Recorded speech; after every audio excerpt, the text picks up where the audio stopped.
Buenos días a todos los participantes del conversatorio. Experiencias internacionales en la lucha contra la informalidad y el contrabando, organizado por CAINCO.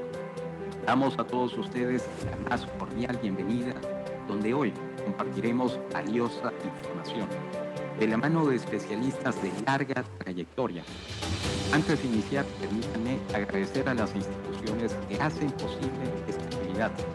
Gracias al gentil apoyo del Banco Mundial, el Observatorio del Comercio Ilícito de la Cámara Nacional de Comercio de Chile y el Instituto Brasileiro de Ética Concorrencial, ECO.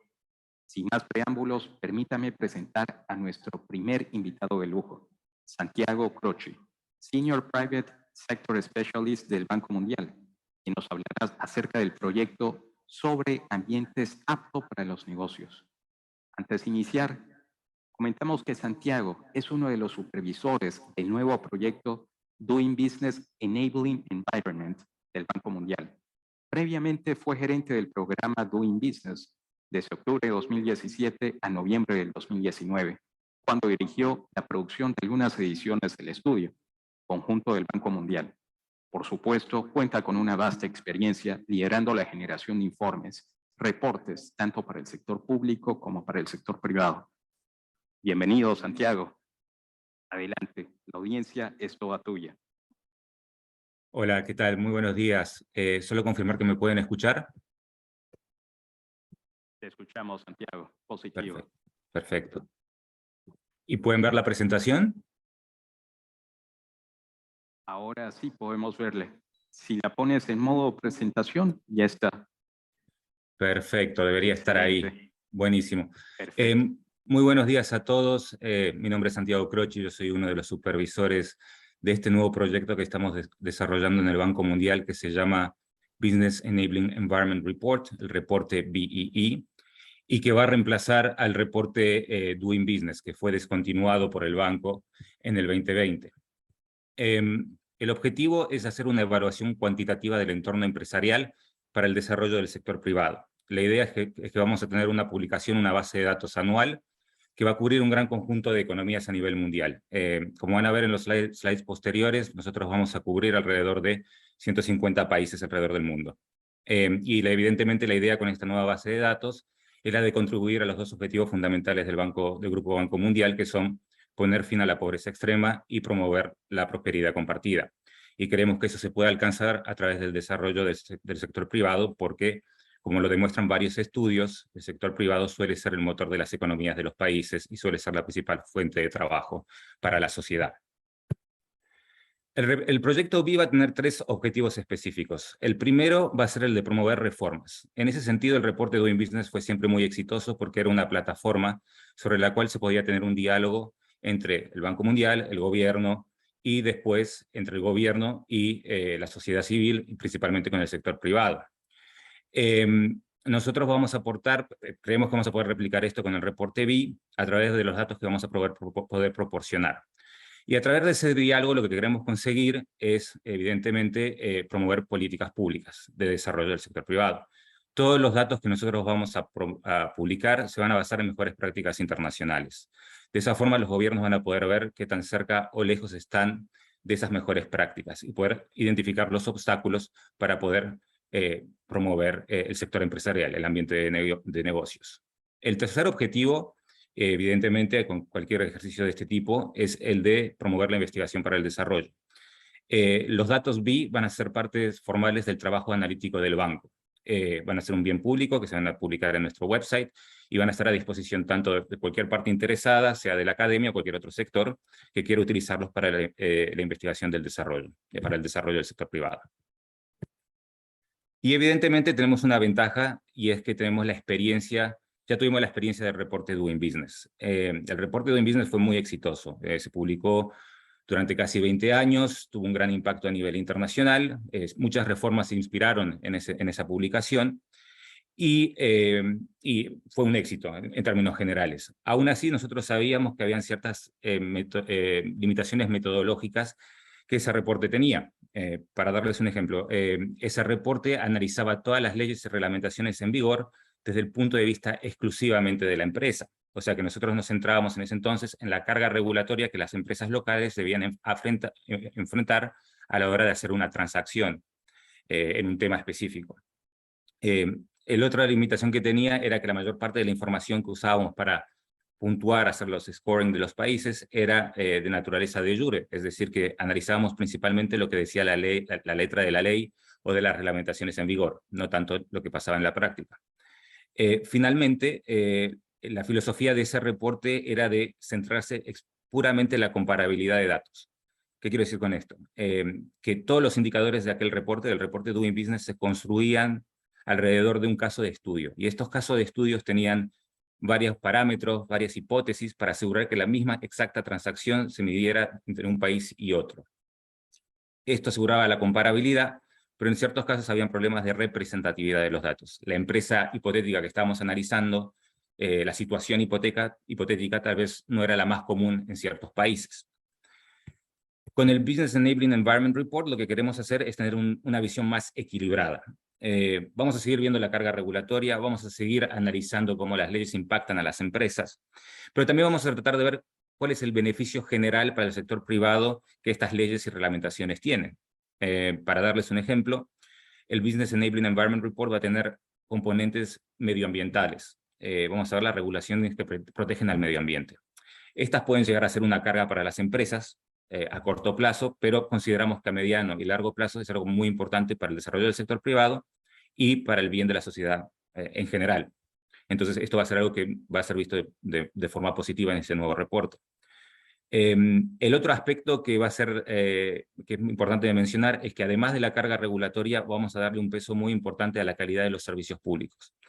Es decir, que no solamente vamos a ver lo que dicen las leyes, pero queremos también analizar el nivel de modernidad o de infraestructura de las instituciones que están a disposición de las empresas para hacer ciertos trámites.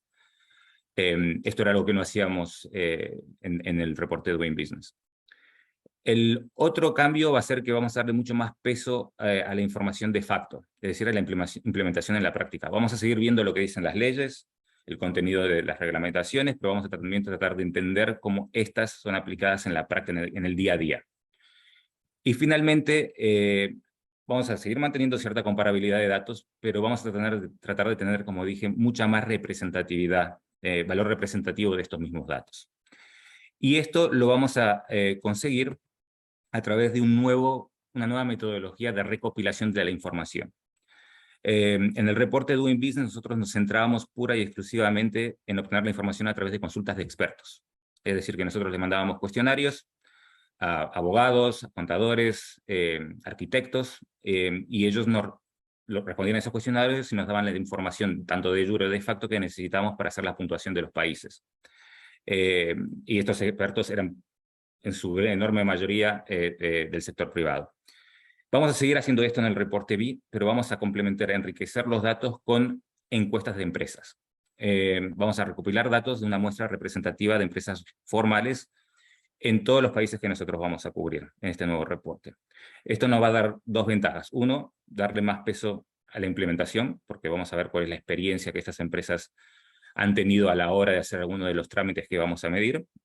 Y el tema de representatividad, porque una muestra representativa generalmente en la mayoría de los países implica encuestar cientos de empresas de diferentes tamaños. Nuestros datos van a ser aún más vigentes. Evidentemente, con este tipo de ejercicio seguirán habiendo limitaciones. Primero, cualquier publicación de esta naturaleza no puede cubrirlo todo. Y en ese sentido, el B-Report empieza con un principio de no replicar el trabajo hecho por otras instituciones. Es decir, que si ya existe una base de datos que publica sobre cualquiera que sea el tema, que publica anualmente o regularmente estos datos para una gran cantidad de países, nosotros no vamos a cubrir ese tema, porque consideramos que ya se está haciendo un trabajo específico sobre eso. Para darles un ejemplo concreto, el Banco Mundial tiene un índice de capital humano que cubre los niveles de sanidad o de educación en los diferentes países. Ya hay un índice de esta naturaleza, no lo vamos a incorporar ni lo vamos a replicar en el reporte B. Transparencia Internacional tiene un índice muy conocido sobre la corrupción, por ende nosotros no vamos a cubrir el área de corrupción directamente. Nuestro propio departamento dentro del banco ha desarrollado una publicación muy exitosa sobre el empoderamiento económico de las mujeres, se llama Women, Business and the Law. Por ende, para no replicar el trabajo de nuestros colegas, no vamos a incorporar aspectos de género en esta nueva publicación. Y la otra limitación es que por lo menos a corto plazo nosotros no vamos a recopilar datos del sector informal de las economías. No existe a día de hoy un método consensuado o rentable para obtener ese tipo de datos. La unidad que se especializa en encuestas empresariales se llama la Unidad de Análisis Empresarial del Banco Mundial. Ellos están desarrollando un método para obtener ese tipo de datos, pero recién está en una forma embriónica, digamos, con lo cual tal vez a futuro podamos incluirlos en el reporte BI, pero a corto plazo, en las primeras ediciones, no tendremos ese tipo de información. Ahora bien, con lo que vamos a presentar y con los datos que vamos a publicar, pensamos que los gobiernos van a poder identificar dónde están los obstáculos para la formalización de las empresas. Y así, como dije, desarrollar políticas públicas para luchar contra la informalidad. Finalmente, mencionar que además en nuestro sitio web, además de publicar los datos de este nuevo reporte, del BE Report, vamos a producir enlaces a otras bases de datos que pueden ser usadas de forma complementaria, como mencioné, el de corrupción o capital humano. La idea es tener un tipo de ventanilla única del entorno empresarial en nuestro sitio web para quien esté interesado en este tema. El BE Report va a seguir el ciclo de vida de la empresa. Vamos a ver temas referentes a la apertura de la empresa, operación y expansión, y el cierre de la misma. En total van a haber 10 temas. La creación de empresa, ubicación de empresa, que cubre todo lo que tiene que ver con permisos de construcción y derechos de la propiedad, acceso a servicios públicos, acá a electricidad, agua, internet, asuntos laborales, servicios financieros, acceso a crédito, sistemas de información crediticia, garantías mobiliarias, pagos electrónicos y payments, el tema de comercio internacional, impuestos, resolución de disputas que trata todo el aspecto judicial en el área de disputas comerciales. Vamos a tener un tema sobre competitividad de mercado que cubre las áreas de innovación, competitividad y procesos de licitaciones públicas con participación de empresas privadas. Queremos entender cómo funciona el sistema. Y finalmente, todo lo que tiene que ver con insolvencia empresarial. Me parece importante mencionar que todos estos 10 temas, todos van a tener componentes de adopción digital y de sostenibilidad ambiental, como mencioné anteriormente. Estas son dos consideraciones que nosotros pensamos son muy importantes para cualquier economía moderna. Entonces, todos estos indicadores, todos estos temas van a tener componentes de adopción digital y de medio ambiente. La estructura de estos temas se van a hacer en forma de 3 pilares. El primero va a ser el del marco normativo. Acá vamos a analizar las reglas y regulaciones que las empresas deben seguir para hacer un trámite. Y básicamente qué tan cerca o lejos están, como dije, de las mejores prácticas.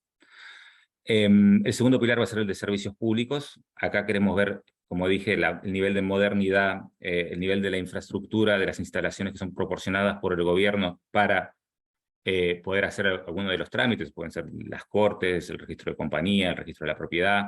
Acá van a ver ustedes un gran componente de adopción digital que mencioné. Si se pueden hacer pagos electrónicos, si la información está disponible en línea. Y el tercer pilar va a ser el de la eficiencia. Acá vamos a ver todo lo que tiene que ver con costos, tiempos y costos de los procesos. Con la idea de que la eficiencia, este pilar de eficiencia es el resultado de los 2 primeros pilares, la modernidad del marco normativo y la modernidad del servicio de las instituciones disponibles para las empresas. Para que no sea tan abstracto, acá les presento el tema de creación de empresas.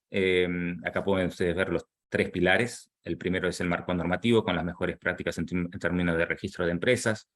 También queremos ver cuáles son las restricciones para operar sectoriales, por ejemplo, para empresas domésticas y extranjeras. El primer pilar es todo lo que tiene que ver con las normas, ¿no? Las reglamentaciones en vigor. El segundo pilar, como dije, las instituciones, la disponibilidad de servicios en línea en el registro de empresas, por ejemplo. La interoperabilidad entre instituciones, podría ser, por ejemplo, entre el registro de empresas y la autoridad fiscal o la seguridad social. Y finalmente la disponibilidad de información, ¿no? Transparencia. El tercer pilar, tiempos y costos. Vamos a preguntarles a las empresas, a los expertos, cuánto se demora uno en crear una empresa y cuál es el costo asociado con este proceso. Y la estructura que les acabo de mostrar, tanto en términos de tema y de concepto de esta nueva publicación, la hemos creado en base a un proceso de consulta que se hizo a comienzos de este año. Fue un proceso de consulta bastante extenso, invitamos a más de 700 organizaciones a nivel mundial a darnos comentarios sobre el borrador de la nota conceptual del reporte BEE. Estos comentarios fueron incorporados, los recibimos de la sociedad civil, de think tanks, de gobiernos, de expertos académicos, sobre todo en los 10 temas que les acabo de mostrar, y fueron incorporados en la estructura de este nuevo reporte. Me parece que es importante mencionarlo porque, a diferencia del reporte Doing Business, este reporte empieza con una base consensuada mucho más importante, lo que creo que va a hacer que el reporte sea aún más exitoso.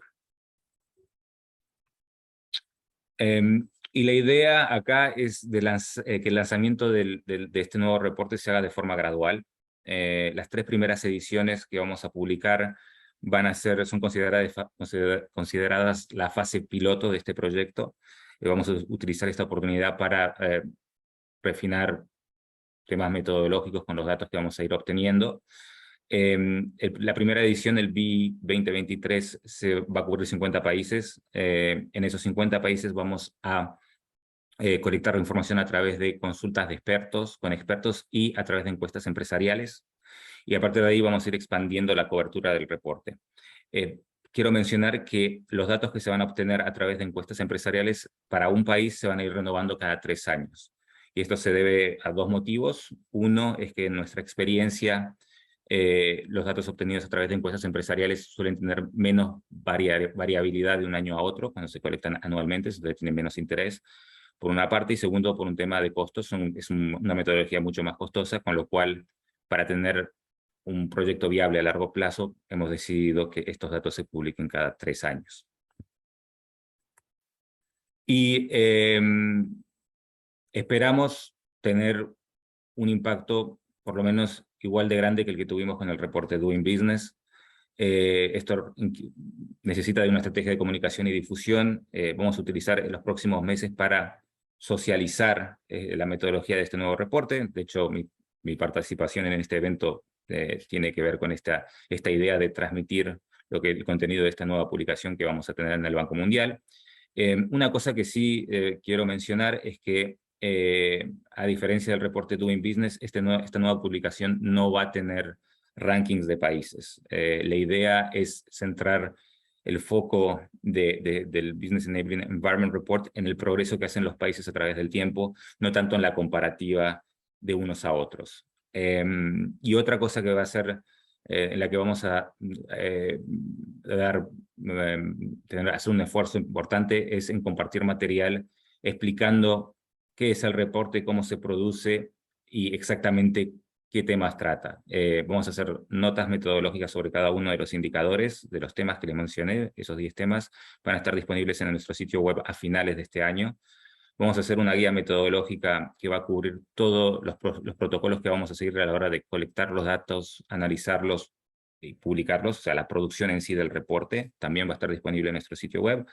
Y en los próximos meses vamos a llevar a cabo talleres metodológicos sobre cada uno de los indicadores, de los temas que les acabo de mencionar, con la idea nuevamente de socializar la metodología y que todo el mundo esté al tanto de lo que este reporte va a cubrir. Y solo quiero finalizar con un poco más detalles sobre el timeline. A día de hoy estamos finalizando las encuestas, el contenido de las encuestas que vamos a enviar a las empresas y también de los cuestionarios que vamos a mandar a los expertos. Estamos en el proceso de selección de los sistemas software para colectar los datos a nivel global, como dije, en los primeros 50 países que vamos a tener en nuestra primera edición. Todas las informaciones del punto de vista de notas metodológicas manuales que mencioné van a estar van a ser producidas en los próximos meses.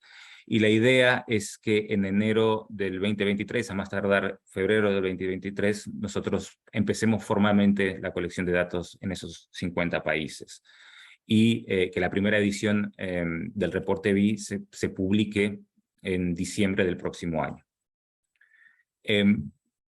Con esto termino esta pequeña presentación sobre el proyecto Business Enabling Environment. Espero que les haya sido de interés y muchas gracias por su atención.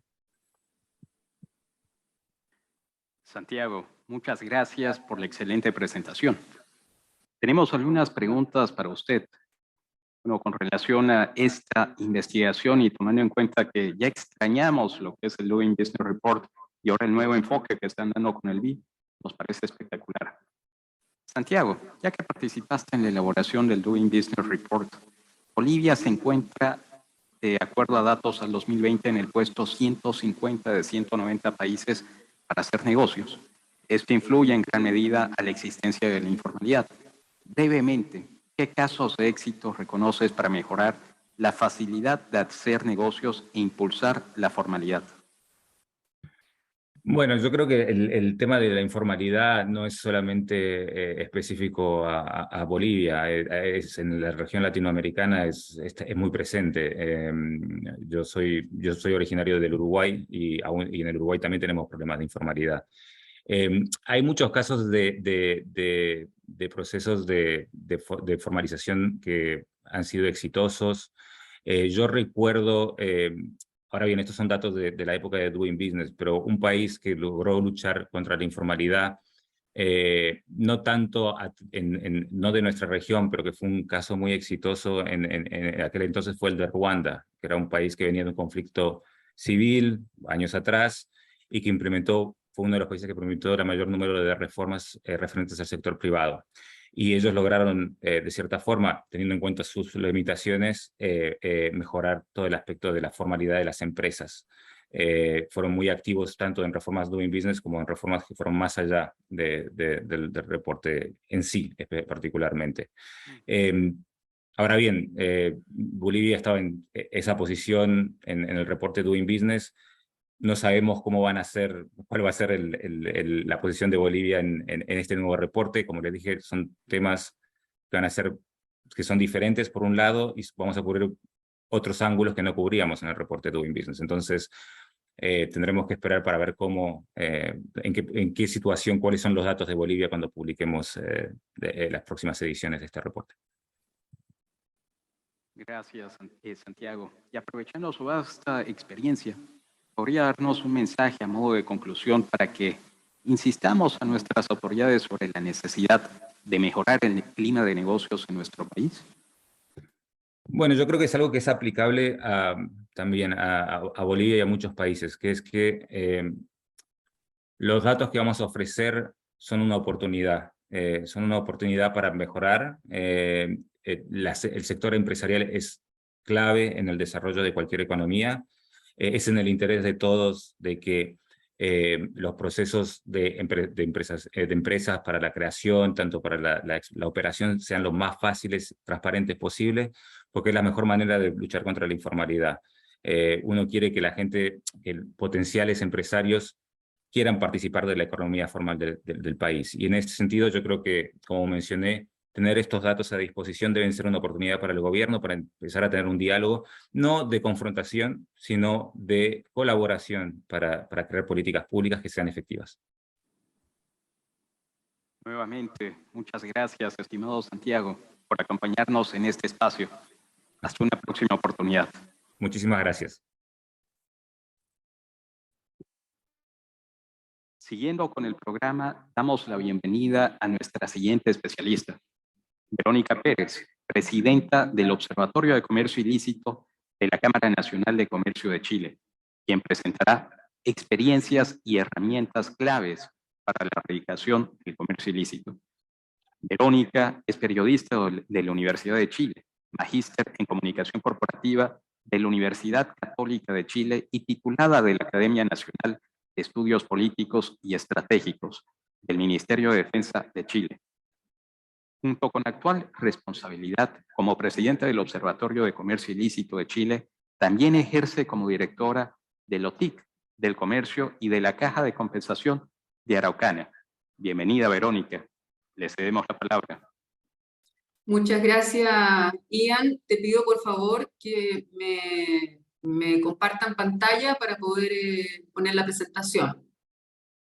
Perfecto, ya está habilitado, estimada Verónica.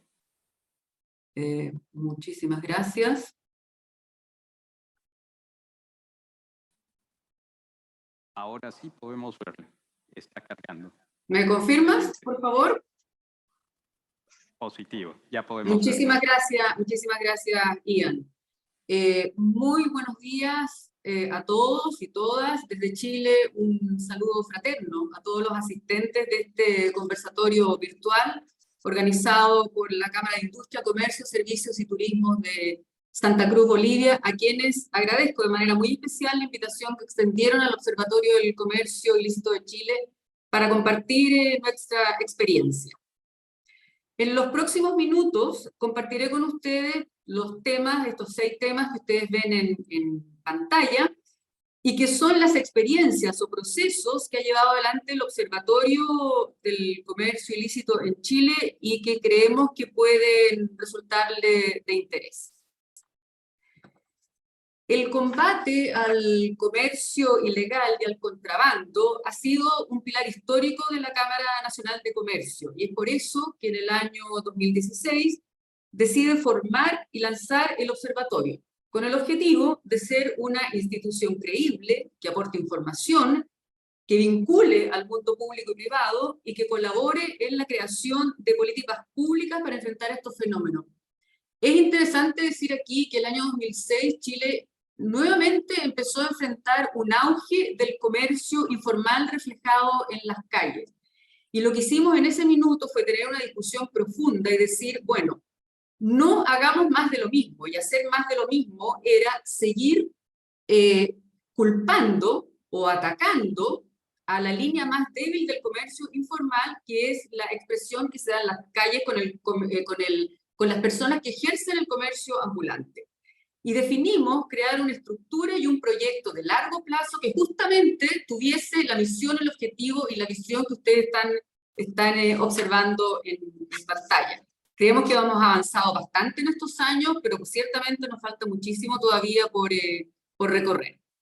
Permítanme compartir con ustedes quienes forman parte del observatorio. En primer lugar están las alianzas públicas de control, fiscalización y persecución. Están todos los organismos encargados de llevar adelante y ejecutar estos procesos, tanto en lo que dice relación con comercio ilegal, contrabando y vulneración a la propiedad industrial. Mención especial quiero compartir con ustedes ha sido el ingreso de manera bien incipiente, pero de la mano de lo que está ocurriendo en nuestro país, con el auge exponencial del comercio ilegal y el contrabando de los municipios. El año 2016, cuando nosotros lanzamos el Observatorio del Comercio Ilícito, la verdad, los municipios no estaban interesados en este tema, a pesar de que tenían en sus calles el comercio informal ambulante, pero no en la dimensión y en la expresión que tienen hoy día. Y otro integrante del observatorio, que es muy importante, que después les voy a comentar más adelante el proceso que estamos llevando adelante, es la Gobernación Regional Metropolitana de Santiago. Chile cambió su estructura política, definió que no iban a existir más las intendencias, que era la cabeza de las regiones en el país, y se crearon las gobernaciones regionales, cuyo gobernador hoy día es electo de manera democrática por los chilenos y chilenas. Entonces, la gobernación regional reúne a los 54 municipios de la región metropolitana con los cuales estamos llevando adelante un proyecto para combatir el comercio informal. En el caso de los representantes del mundo privado, están una serie de gremios que responden a ámbitos tan distintos, permítame, de seguridad, de logística, agentes de aduana, supermercados, editoriales, centros comerciales, el mundo de la cosmética, el turismo, entre muchos otros. La academia está representada por la Universidad Católica de Chile. Además, tenemos representantes de marcas y empresas del mundo privado, y un fenómeno bien interesante que hemos recogido, yo diría, en los últimos 2 años, es el ingreso de estudios de abogados, de juristas, que representan a las marcas en el país y que tienen mucha relación, ¿no es cierto?, con la vulnerabilidad, o la vulneración, perdón, a la propiedad industrial. ¿Cómo nos hemos articulado? Yo diría que después de que lanzamos el observatorio el año 2016, y esa fue una gran lección que sacamos, trabajamos de manera separada, tanto por un lado con el mundo privado y por otro lado con el mundo público. Escuchando, yo diría, como una especie de muro de los lamentos, pero no avanzábamos. Y lo que finalmente decidimos, que no es ninguna novedad, pero que siempre surte efecto, fue crear una mesa público-privada, en que todos nos sentáramos juntos, pudiésemos reflexionar y avanzar de manera conjunta, ¿no es cierto?, viendo dónde estaban los ejes de trabajo, dónde estaban las brechas, y cómo podíamos avanzar en aquellas cosas que eran factible en el corto, mediano y largo plazo, en aquellas cosas que efectivamente necesitaban procesos regulatorios, cambios legislativos, en aquellas áreas que se requería, por ejemplo, más inversión, o en aquellas áreas que también se requería más capacitación. Y los ejes de trabajo que nos propusimos como mesa público-privada fueron tres. Uno, el legislativo, y en eso también lo voy a comentar más adelante, que era influir y hacer todos los esfuerzos necesarios para poder aprobar la ley de comercio ilegal que se encontraba, como decimos nosotros acá en Chile, durmiendo el sueño de los justos en el Congreso y que desde hace 14 años no había sido aprobada. Los temas de fiscalización que tienen que ver con aquellos entes como, por ejemplo, aduana, el Servicio de Impuestos Internos o el INAPI sobre propiedad intelectual, etc. Y un área muy interesante que levantamos que tiene que ver con estudios, comunicación y campañas. Y en el área de estudios, y es efectivo lo que Santiago mencionaba en su presentación, es difícil medir o mensurar el comercio informal y el contrabando, porque al final es un espejo, ¿no es cierto?, del área formal. Pero los estudios son necesarios, como decimos nosotros, para ir influyendo y dar cuenta, relevar, ¿no es cierto?, lo que está la realidad y a lo que efectivamente nos estamos enfrentando. Uno de los documentos claves que generó esta mesa de trabajo, yo diría después de 1 año y medio más o menos, fue un documento que se llama 22 medidas para el combate del comercio ilegal, que se le entregamos desde la presidencia al Congreso y a todos los entes públicos y privados que tienen relación con el tema. Y lo interesante es que muchas de las medidas que nosotros levantamos fueron recogidas después en la ley de comercio ilegal. Perdonen que regrese a esto, pero me parece que es importante destacar algo que también mencionó Santiago, que no lo voy a abordar, pero que tiene que ver con la formalización de aquellos que están en la calle y que no saben, no conocen, no tienen una mano o una guía que les pueda decir cómo formalizarse. Y como Cámara Nacional de Comercio y Observatorio, creamos el programa Mi Pyme Cumple, en alianza con la Organización Internacional del Comercio y la Universidad Católica de Chile, para efectivamente acompañar a aquellos que quieren formalizarse, aquellos que estén interesados en saber el trabajo del proyecto Mi Pyme Cumple, que es una asesoría absolutamente gratuita. Estamos súper abiertos a que se contacten con nosotros para comentarse. Lo que yo les comentaba, la ley de comercio ilegal, que fue una de las iniciativas claves que nos propusimos como mesa pública privada del observatorio cuando partimos en el año 2016, y que era lograr la aprobación de esta ley. Y como yo les mencioné, un proyecto que fue presentado en el primer gobierno de la expresidenta Michelle Bachelet y que demoró 14 años en ser promulgado.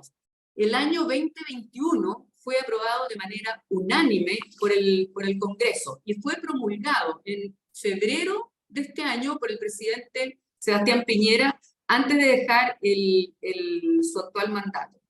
No me voy a detener en los temas, ustedes lo están viendo en pantalla, se los puedo comentar más en detalle adelante, pero a los temas de delito, por ejemplo, que algunos ya existían en nuestro ordenamiento jurídico sobre propiedad industrial e intelectual, se suman aquellos que he destacado en negrita, que es la apropiación indebida de objetos robados, que estas son las sanciones nuevas, vender mercadería sin pagar impuestos y el ejercicio clandestino del comercio.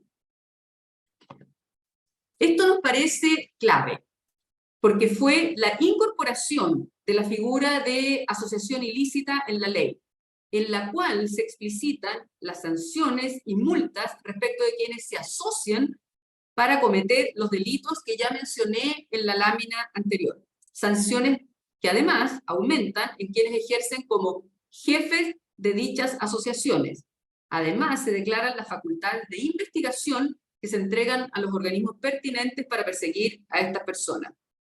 También, y eso es muy interesante en la ley, amplían las facultades de fiscalización para los funcionarios de carabineros, policías de investigaciones, inspectores municipales y funcionarios de servicios de impuestos internos, para exigir en sus controles los permisos respectivos, ya sea para el lugar que ocupan los ambulantes en la vía pública, así como los documentos que acrediten los productos que están en venta. En el caso de los municipios, la ley les indica que tienen que generar ordenanzas que establezcan los lugares donde podrán ejercer la venta y se deberá identificar a esa persona con sus documentos, incluyendo una fotografía. Finalmente, como pueden apreciar, se aumentan las multas por evasión de impuestos de los productos, se agrega la figura de presidio y se multa, además, el solo ejercicio ilegal del comercio. Es verdad que esta ley era muy esperada por todos los sectores que estamos preocupados de este tema, pero, y además fue una muy buena señal para el país, especialmente hoy día en que tenemos una explosión de comercio ilegal y contrabando en todos los rincones de nuestro territorio. Pero es una ley que en realidad hoy día necesita nuevamente ser modificada, es decir, una ley 2.0, porque no va a responder, incluso con las modificaciones o con su promulgación, a las necesidades que hoy día estamos enfrentando. Y como observatorio, nosotros ya estamos trabajando en una propuesta y en un trabajo de diseño de una ley 2.0.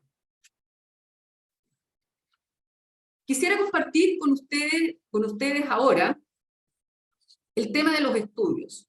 Los estudios son claves para relevar, tanto en las autoridades como en la opinión pública, y eso un poco también lo reflejó Santiago en su presentación, para que los sectores sean escuchados. La data, la información dura, es muy necesaria, porque no se puede actuar sobre supuestos, se tiene que actuar sobre evidencia. Y eso es lo que nosotros hemos tratado de construir. El primer estudio es el índice de informalidad digital que lleva adelante la Cámara Nacional de Comercio. Con la pandemia, la compra online, y ustedes lo saben muy bien, tuvo un auge exponencial, pero eso también contribuyó a la informalidad. Desde 2019, y de manera semestral, se realiza este índice de informalidad digital, que tal como les mencioné, tuvo este auge en la pandemia, y por eso es que hoy día mucho de eso que se transa en el denominado e-commerce es informal. En el estudio participa un universo de 2.300 casos, hombres y mujeres de 18 a 75 años, y las categorías que se miden son vestuario, alimentación, tecnología, comida preparada, accesorios y regalos, belleza y cuidado personal, automotriz, limpieza, mascotas, electrohogar, calzado, cocina, entretención, artículos de viaje, infantil, muebles y decoración, deportes y salud. Ustedes observan los filtros que se usan para determinar la informalidad, ya sea por la no entrega de boleta o el lugar de compra. Si nos vamos a los números gruesos, el gasto informal online, entendido, como lo estoy mencionando, como la evasión fiscal o no el pago de impuestos a través de la no entrega de boletas, en el sector comercio, el primer trimestre de este año, el 2022, alcanzó una evasión de 361 millones de dólares. El segundo estudio es un piloto que hicimos hace muy poco y que terminó su campo y su terreno y ya se entregó la data, que lo hicimos en un sector muy característico de nuestra capital, de Santiago, en la región metropolitana, que se llama el barrio Meix, que es un sector históricamente comercial, pero también históricamente con mucha presencia de comercio informal. Y lo que buscábamos era tener una caracterización de quienes están dedicados hoy al comercio informal. Ese es un estudio que nosotros habíamos realizado unos años antes, pero como cambió tanto la realidad social en nuestro país, particularmente con el gran ingreso, ¿no es cierto?, de migrantes de América Latina, de distintos países de América Latina, queríamos saber si esa realidad había cambiado. Y eso es lo que buscábamos cuantificar y medir.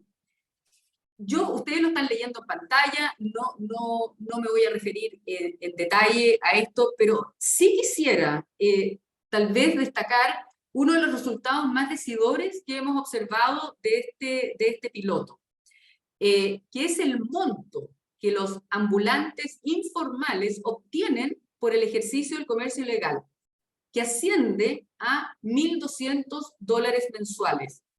Y déjenme decirles que los $1.200 mensuales hay que compararlos con el salario mínimo de nuestro país, que bordea los $450. Este dato, ya lo hemos mencionado con expertos, hace muy difícil la implementación de políticas públicas que sean un estímulo para dejar la informalidad, y formalizarse. Y como ustedes pueden ver ahí al final de los resultados, en las últimas líneas a la derecha, hay un 32% de quienes fueron encuestados que señala que no está dispuesto a dejar la actividad. Entonces vamos a tener, dada esta cifra, ¿no es cierto?, permanentemente esta situación en nuestras calles si no encontramos maneras distintas de abordar el tema. El último estudio que comparto con ustedes para llevar adelante evidencia de políticas públicas es la victimización del comercio. Este es un estudio que desde la Cámara Nacional de Comercio lleva adelante desde el año 2008, o sea, la data que tenemos es una data muy robusta, muy contundente. ¿Y por qué llevamos adelante este estudio? No solo porque nos refleja los índices de inseguridad a los que está expuesto el comercio, y que, como ustedes bien saben, ¿no es cierto?, nuestro país ha enfrentado dos fenómenos que han impactado directamente en la seguridad, como fue el denominado estallido social, que partió a fines del año 2019 y al que posteriormente se sumó la pandemia, y que todavía tenemos los ecos de esa situación con altos grados de inseguridad. El estudio se centra en medir los tipos y cuantía de la victimización de que es objeto del comercio y la percepción. La encuesta se hace a 1.229 casos, representantes del comercio, hoteles y restaurantes, ubicados en los principales centros urbanos del país. Aquí lo que quiero destacar es el alza experimentada por la victimización en el país de casi 7 puntos. Esta medición corresponde a la medición el último semestre del año 2021, porque del primer semestre del año 2022 está próxima a ser entregada. Y otro aspecto que quisiera destacar, y que es muy probable que se repita en el resto de los países de América Latina y en Bolivia, es que la gente, y ahí ustedes están viendo la cifra, el 57% no denuncia.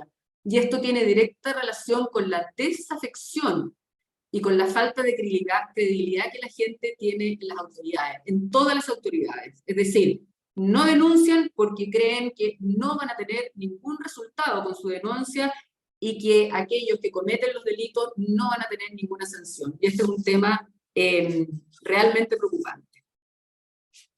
Cierro esta presentación con el tema que les mencioné cuando les indiqué quiénes eran los integrantes desde el área pública en nuestro observatorio del comercio ilícito. Hoy somos parte del proyecto Mesa Regional de Comercio Ambulante y Espacio Público, que está organizada por el gobierno de la región metropolitana. Ellos nos invitaron especialmente como observatorio del comercio ilícito a compartir nuestra experiencia. En esa mesa están sentados es más o menos un espejo de lo que es el observatorio. Están todos los entes públicos que tienen que ver con persecución, con fiscalización y control, y el observatorio del comercio ilícito en representación del mundo privado.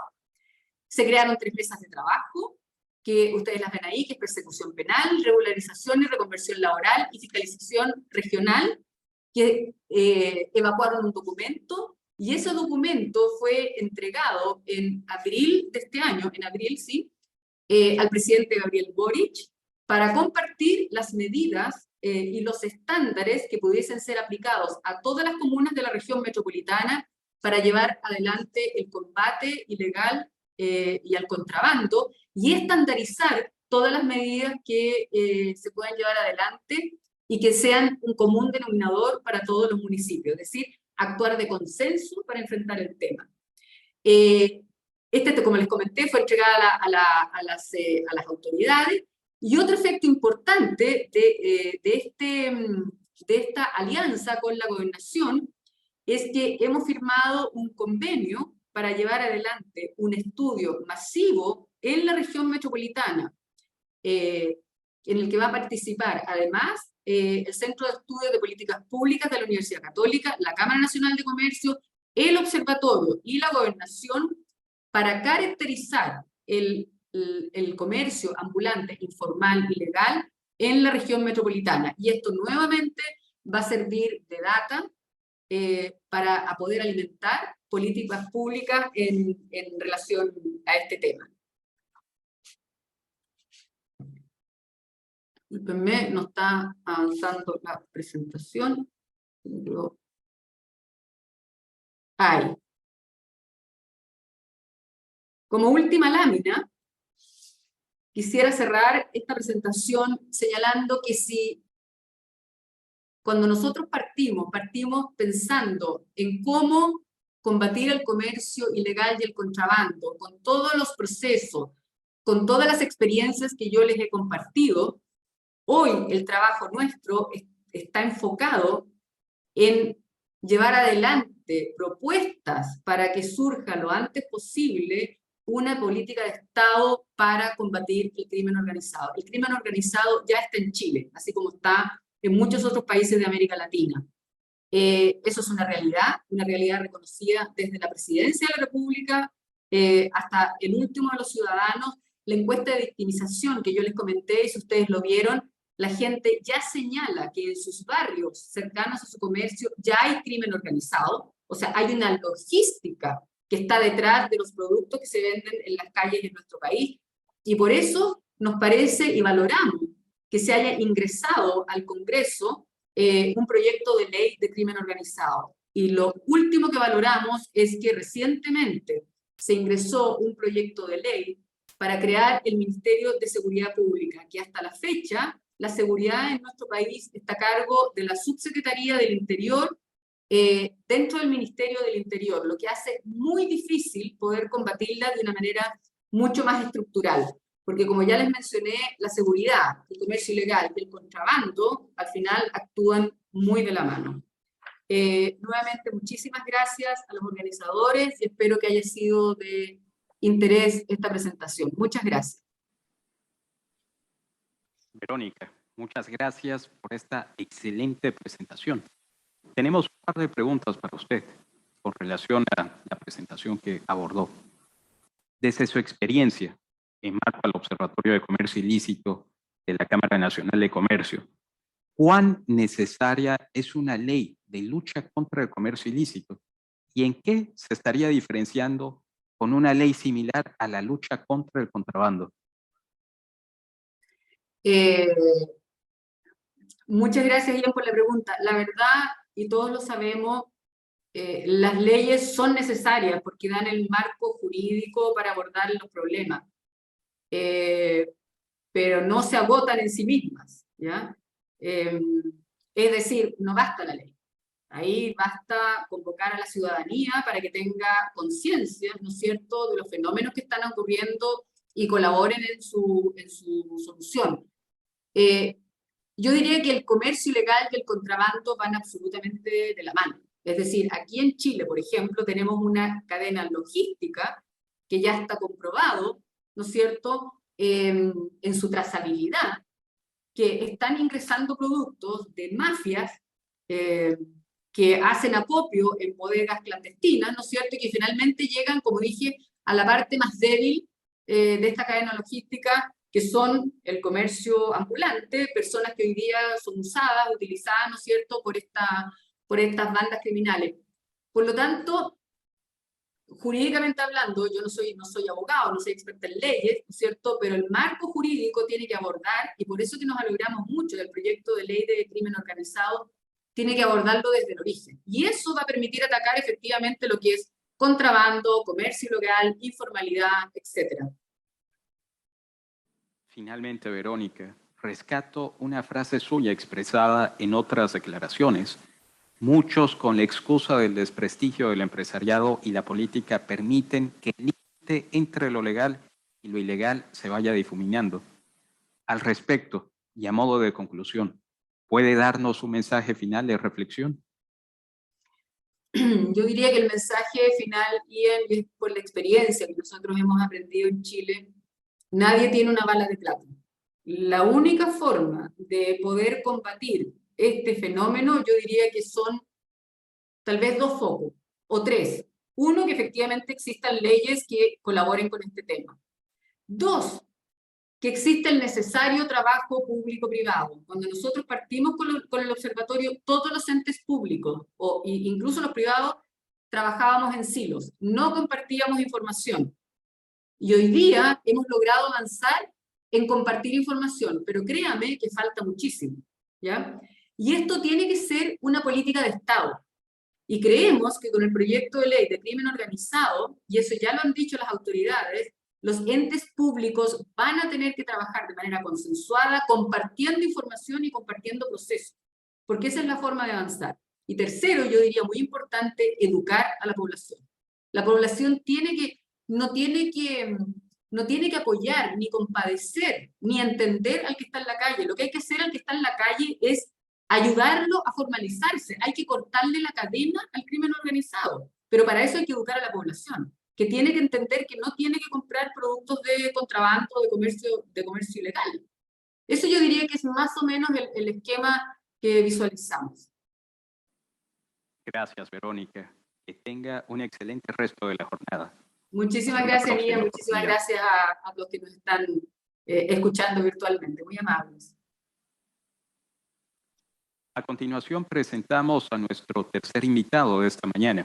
Él es Edson Bismonio, presidente ejecutivo del Instituto Brasileiro de Ética Concorrencial, ETCO, quien nos hablará acerca de las experiencias y herramientas claves para la lucha contra el mercado ilegal en Brasil. Edson es abogado especializado en defensa comercial y derecho del consumidor. Fue secretario de Justicia y Defensa de la Ciudadanía del Estado de São Paulo entre el 2000 y el 2002, secretario nacional de Reforma Agraria el 2002, fundador y presidente de la Asociación Brasileña de Defensores del Pueblo, ABAO. Es miembro del Consejo Nacional de Lucha contra la Piratería, de la Comisión de Lucha contra la Piratería, OAP-SP, Colegio de Abogados de Brasil, Sección São Paulo, y del Consejo de Ética del Instituto Ética Saudade. Bienvenido, Edson. La audiencia es toda suya. Buenos días, agradezco a la CAIN por esta oportunidad de estar en este importante seminario con expertos de Chile, de Banco Mundial. Para mí es un placer.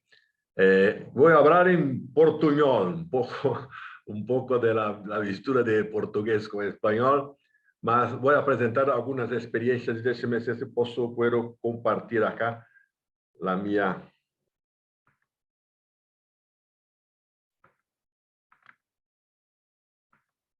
¿Están viendo las pantallas? Positivo, querido Edson. Perfecto. Ahora, si lo pone en modo presentación, lo vemos. Déjeme ver acá. Modo presentación, ¿dónde está? ¿Está bien? ¿Ahora bien? Si da un nuevo clic en esa sección, va a poder verse en modo presentación. ¿Está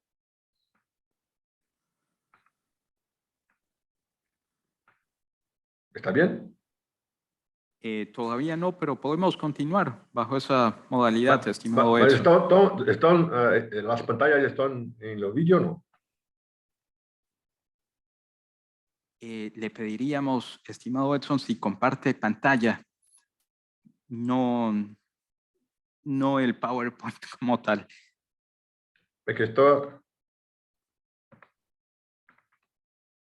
que para mí está, déjeme parar acá, empezar nuevamente. Llegó a verlo. Las pantallas. Estamos viendo su lámina de PowerPoint como ventana, pero podemos continuar así, estimado Edson. Quedamos atentos. Está bien. Bien, yo soy presidente de Ético de Foro Nacional contra la Piratería y del Instituto Brasil Legal. Son asociaciones sin fin de lucro. El Ético hace estudios, estimula la ética concorrencial en Brasil. Y tenemos muchos estudios con la informalidad. Presentaré datos de la informalidad que Ético hace todos los años con la Fundación Getúlio Vargas acá en Brasil. Foro Nacional contra Piratería es una alianza de varias asociaciones de sectores productivos más afectados por el comercio ilegal. El Instituto Brasil Legal es un instituto que hace el monitoreo del comercio, mostrando las cuestiones que impactan la economía formal, a la industria, el comercio. Son asociaciones civiles sin fines de lucro, y ahí específicamente el foro tiene esa misión de aunar esfuerzos para combatir la piratería, la falsificación, en fin, el mercado ilegal. Es los productos que están presentados en nuestras asociaciones que participan de esta alianza del foro, son todos los productos que son duramente afectados por el comercio ilegal, juguetes, cigarros, celulares, electrónicos, computadoras, TV, relojes, artículos deportivos, en todo. Hacemos campañas de publicidad en toda la media en Brasil, presentando datos, estimulando el trabajo de integración, mostrando los impactos del mercado ilegal en Brasil, en todos los sectores productivos, y con eso despertando en la sociedad, en los gobiernos, la necesidad de tener políticas públicas y campañas entonces, de concientización sobre los prejuicios causados por el mercado ilegal en Brasil. Tenemos claro, y este es un mantra de Ético, que la defensa de la concurrencia, a ética y la legalidad son fundamentos de coexistencia y alento el desarrollo de cualquier país. Este es un punto importante, porque tenemos que hacer como con la base de la economía, que respetamos la ley, respetamos principios éticos también en las corporaciones. Presento como ético un índice de economía informal, como he dicho. Este índice es hecho con la Fundación Getúlio Vargas aquí en Brasil, una universidad muy importante en el área de economía. Y desde 2003 estamos preguntando cómo es la economía informal. Esto tiene una conexión directa con Doing Business, presentado por el Banco Mundial, por Santiago. Y aquí tenemos una evolución de este índice de economía informal en Brasil. En el año de 2021, 16,8% de la economía brasileña es informal. Aquí envolve el comercio ilegal, pero también los trabajadores que están a margen de la ley, que no cumplen con obligaciones de pagamento de impuestos. Entonces, es una economía más larga. Representa 1,4 trillón de reales, algo en torno de 300 mil millones de dólares es la economía informal de Brasil. Y tenemos aquí siempre que hacerlo con la demostración de los nuevos desafíos de nuestro siglo XXI. Mercado ilegal y organizaciones criminales. Como ha dicho Verónica, nós temos aquí un cuadro de quién pierde con esto. Pierden los consumidores, productos de baja calidad, productos que pueden afectar directamente la salud, la evasión de impuestos y sí, la competición ilegal. Todos en la sociedad pierden con el comercio ilegal. Y ahí tenemos las nuestras pérdidas, ¿no? Acción económica criminal. Este es un punto importante. Tenemos que distinguir que las organizaciones criminales actúan una acción económica criminal. Y ahí tenemos que entender. la oferta y la demanda. Si a la oferta tenemos que combatir con represión, con la represión al comercio ilícito permanentemente. Y demanda, tenemos ahí una cuestión muy importante que son los impuestos. Los impuestos son más altos y con esto aumenta, da un impacto directo en la competitividad do crime junto a los sectores productivos que pagan los impuestos. Al pagar los impuestos tenemos productos con precios más altos. Y el mercado ilegal no paga nada de impuestos y tiene una mayor competitividad. Y esto atrae a la atención de los consumidores porque es un precio muy más bajo. Esta evasión de impuestos, esto implica en las inversiones, la generación de empleos, amenazas a los consumidores y básicamente tenemos ahí un financiamiento de organizaciones criminales que están creciendo en Brasil, en Paraguay, en Bolivia, en Chile, en Argentina, en Colombia. Es un impacto de toda la región de la América Latina. Y en este árbol nos mostramos cómo que las organizaciones criminales se financian con la piratería, tráfico de drogas y armas, la evasión de impuestos, su facturamiento de las importaciones, trabajo esclavo, contrabando de camino y tiene un lavado de dinero que está en todas estas actividades. Entonces, este es un cuadro que muestra cómo las organizaciones criminales obtienen financiamiento directo de $1.000 millones a cada año en estas actividades ilegales. El Foro Nacional hace un cuadro desde 2014 mostrando en 15 sectores productivos las pérdidas con el mercado ilegal. En primero está el vestuario, 60.000 millones de reales en 2021. El total, sumando todos esos 15 sectores, tenemos 205.000 millones de reales en las pérdidas directas a estos sectores productivos. Con una estimativa de evasión fiscal decorrente, el Estado brasileño, la Unión, los estados, los municipios pierden 94, casi 95.000 millones de reales de evasión fiscal. La suma de todos, sumando todos, estamos 300.000 millones de reales que perdimos en el año pasado, en 2021, con el mercado ilegal, y con esto representa algo en torno de 3,4% de nuestro PIB. En América Latina, la media que ALAC, Alianza Latinoamericana Anticontrabando, da una media de 2%. Entonces, crecemos de 2020 a 2021 en Brasil, 4,4% el aumento del mercado ilegal, la participación y las pérdidas de mercado ilegal en Brasil. Este es un grande desafío, ¿no?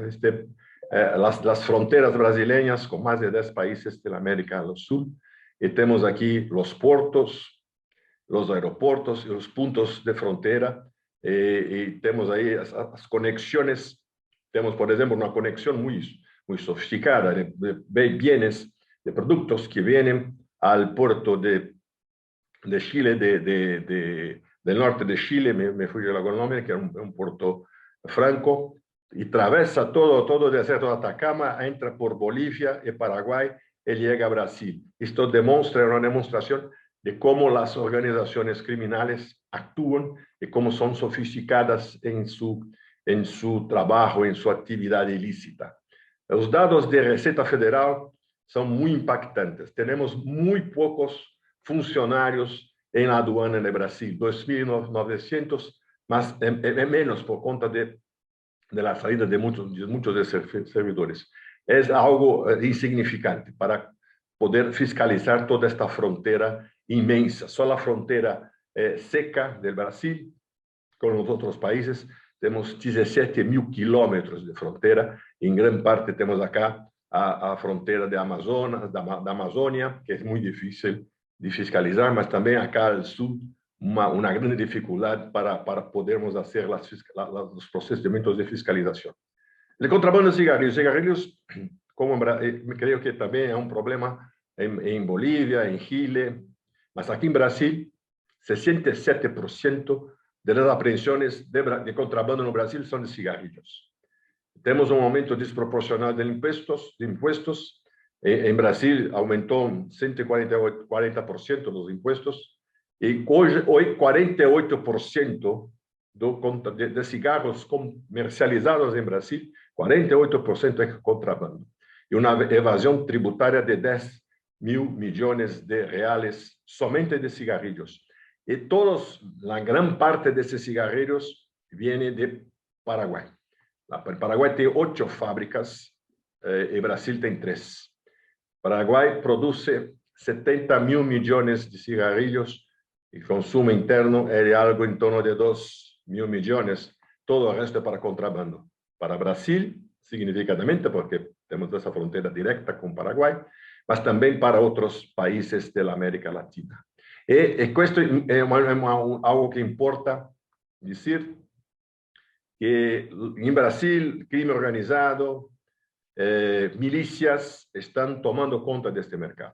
Estão utilizando cada vez mais este mercado e fazendo ações criminais, porque há financiamento de 1.000 milhões de reais para estas organizações que estão cada vez mais em vários países da América Latina. É fenômeno internacional a atuação destas organizações criminais. O mercado fiscal, o mercado legal, não paga nada de impostos, zero. Aí temos uma comparação com Chile. São alguns dados que temos que podem ser atualizados.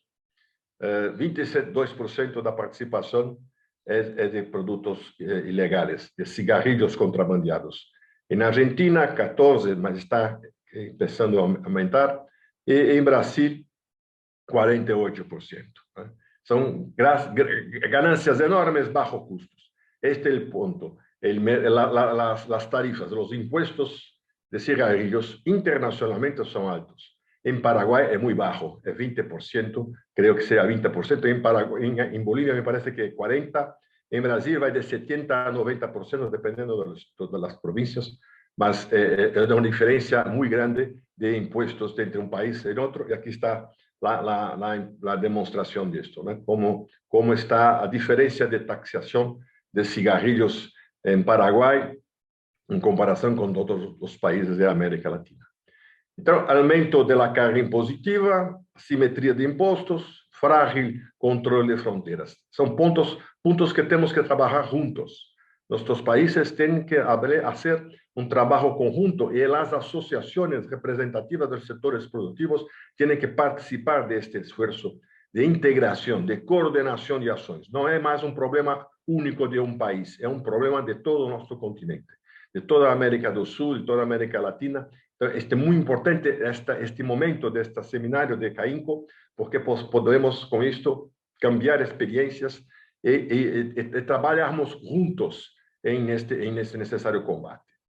Então, necessidade de articulação de políticas fiscais, aduaneiras, comerciais, legislativas e de segurança pública, pois é um problema como a participação do crime organizado, é um problema de segurança também. E a atuação do crime organizado é uma ameaça a todos nós. Ocupa espaços, compite com o poder do Estado. Acá em Brasil temos exemplos disto, em Paraguai também, em Argentina também, creio que em Bolívia. Esta é uma ameaça constante. E as pessoas nas nossas sociedades não entendem a dimensão dessas ameaças.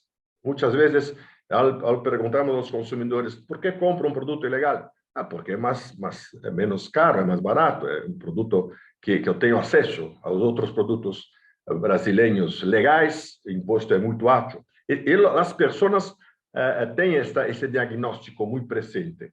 Por que compram um produto ilegal? Porque não pagam impostos, e por isso é mais barato. O custo de imposto impacta diretamente no preço. Então, isto influencia as demandas. Temos que actuar em la prevenção e repressão.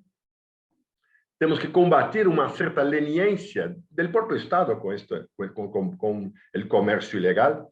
Não é tão importante. Sim, é muito importante. São 1.000 milhões de dólares que nos perdem com o comércio ilegal. Temos sim que fazer um trabalho permanente, sistémico y sistemático de combate a este flagelo que afecta en todos nuestros países.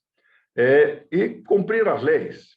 Y tenemos que tener acciones integradas y coordinadas. El Tribunal de Cuentas de Brasil ha hecho un relatorio mostrando exactamente este trabajo. Integración horizontal y vertical. Un trabajo coordinado de interagencias, promover coaliciones, con la participación de la sociedad, enfrentar las diferencias, identificar los conflictos, mapear procesos. Este es un diagnóstico importante que creo y compartillo con los señores y con las señoras, por cuenta de que es una demostración de cómo tenemos que trabajar juntos para combatir el mercado ilegal que afecta directamente la nuestra generación de empleos, la nuestra economía. Algunas propuestas que hemos trabajado aquí en Brasil, tenemos aquí en Brasil un Consejo Nacional de Combate a Piratería en el Ministerio de Justicia y Seguridad. Este consejo, yo soy miembro titular del consejo, tenemos 5 representantes de la sociedad de sectores productivos y demás ministerios, la Policía Federal, Policía Rodoviaria, la Receita Federal, varios otros ministerios participan de este consejo que está en el Ministerio de la Justicia. En ese consejo hemos discutido propuestas para avanzar. Esto es una cosa que ya tenemos aquí en Brasil. Un gabinete integrado en zona fronteriza. En Foz de Iguazú tenemos un gabinete integrado que reúne las policías para hacer estrategias de combate al comercio ilegal transfronterizo. Sería muy importante si pudiésemos tener en estos gabinetes integrados la participación de otros países para integrar también las zonas fronterizas con otros países. Es muy importante que tengamos esa integración y cooperación entre instituciones nacionales, mas también entre los países. Y congregando ahí aduanas, policías, justicia, Fuerzas Armadas, Interpol. Entonces, este es un punto importantísimo que creo que nos tenemos juntos, Chile, Brasil, Bolivia, Paraguay, Argentina, trabajar juntos en estímulo de que haya esa coordinación, esa información en un proceso de inteligencia. Tenemos que ampliar la integración dentro de los países de la región con la cooperación de entidades representativas de los sectores productivos. Creo que es un problema, como dice, un flagelo de todos nuestros países y tenemos que también caminar juntos en propuestas, en estructuras y estrategias de combate a esta práctica que, como dice Verónica, estamos y concordamos a un crecimiento de acción de organizaciones criminales cada vez más sofisticadas y cada vez más preparadas porque obtienen un financiamiento de 1.000 millones de reales y de dólares, y esto impacta directamente a nuestra propia seguridad pública, mas directamente a la industria y el comercio de nuestros países y también a la salud de nuestros consumidores. Todos tenemos que tener esta estrategia conjunta para que podamos trabajar de modo más coordinado no combate a estas prácticas ilegales. Agradezco más una vez y fico a la disposición de cualquier pregunta. Muchas gracias, Edson. Gracias, Edson. Excelente presentación. Tenemos un par de preguntas para usted. Como usted comentó, las acciones de coordinación con las aduanas y otras autoridades nacionales es muy necesario.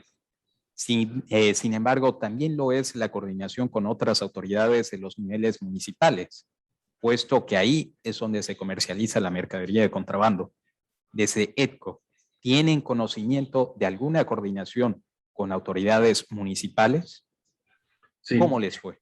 En Consejo Nacional de Combate a Piratería, yo soy relator de un proyecto que se llama Ciudad Libre de Piratería, donde el Consejo propone un termo de cooperación con las ciudades, para que las ciudades también podamos tener consejos municipales de combate a la piratería, reuniendo los miembros del poder público las asociaciones productivas. Es muy importante la participación de las asociaciones productivas, porque las asociaciones productivas tienen un conocimiento preciso del mercado. Muchas veces los poderes públicos no tienen lo mismo, no es algo fácil tener el conocimiento del mercado, las prácticas de mercado. Entonces, nós temos estimulado ciudades libres, un programa de ciudades libres de piratería, con la participación de sectores productivos y de los agentes públicos de la Unión, de los estados y de los municipios, para combatir la oferta de productos en nuestras ciudades. Finalmente, estimado Edson, enmarco a la visión de EDCO para seguir impulsando la defensa del mercado legal. ¿Tiene algún mensaje final de reflexión? Sí, como dice Verónica, no basta la ley. Tenemos leyes, mas tenemos que tener la voluntad política de hacerlo, de hacer las acciones, de combatir permanentemente, de forma sistémica y sistemática, el ingreso de productos ilegales en nuestros países, y como también ocurre en Brasil. El crecimiento de las ofertas en términos de marketplaces, e-commerces. Esta es una preocupación de OCDE, por ejemplo, de la distribución de productos ilegales vía Internet. Esto demuestra que tenemos que hacerlo con un esfuerzo de todos, un esfuerzo conjunto, más sistémico y sistemático, algo que no se puede parar y tenemos que hacerlo siempre. Y ampliar los esfuerzos entre los países de la América. Es un flagelo de todos nuestros países. Tenemos que combatir juntos, promover la integración de acciones de la estrategia de inteligencia entre los países. Gracias, Edson. Qué excelente resto de la jornada. Disculpa por mi portuñol. No, en absoluto. Excelente. Y es así como hemos llegado al final del conversatorio de experiencias internacionales en la lucha contra la informalidad y el contrabando. Gracias a todos los expositores que nos han enriquecido con sus conocimientos y experiencias el día de hoy. Tengan todos un muy buen día. Gracias y hasta la próxima.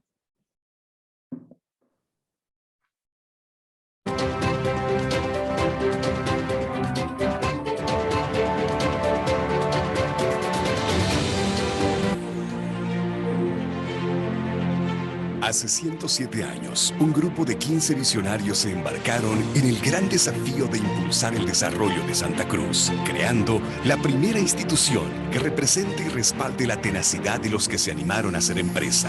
Hombres y mujeres que tomaron las riendas del progreso, creando oportunidades para cientos de personas y bienestar para toda una región. Desde ese momento, CAINCO se convirtió en la fuerza viva que representa los intereses del sector empresarial, el punto de conexión por excelencia para hacer negocio con el mundo, un espacio para crecer, para formarse, sin temor a soñar en grande. Hoy, luego de todo lo avanzado, nos sentimos orgullosos de ser la casa de los emprendedores y familias empresarias. Nuestras puertas siempre estarán abiertas para todos los que deseen ser parte de la transformación económica, tecnológica y productiva de nuestra amada tierra. El futuro es incierto, pero de algo estamos muy seguros. La visión CAINCO es infinita, como nuestro compromiso con Santa Cruz.